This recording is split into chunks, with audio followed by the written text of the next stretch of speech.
បាទគ្រប់នឹងជម្រាបសួរពុកម៉ែបងប្អូនហ្នឹងនេះមកដល់ស្រែពុកម៉ែបងប្អូនចង់ធ្វើស្រែអាច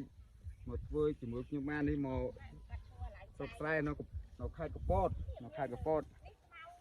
ចង់ធ្វើអីអាចមកធ្វើជាមួយខ្ញុំបាននេះសិតស្រែមិនមែនកាត់វីដេអូនេះពិតនៅស្រែពិត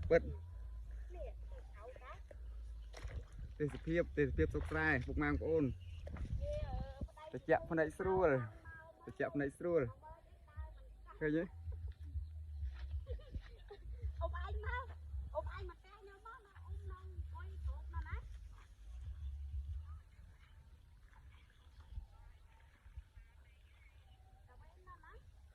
ចឹងអរគុណច្រើនពុកម៉ែបងប្អូនជួបគ្នានៅវីដេអូក្រោយទៀតហ្នឹងឯងនេះមកលេងស្រែនៅខាងខេត្តកពត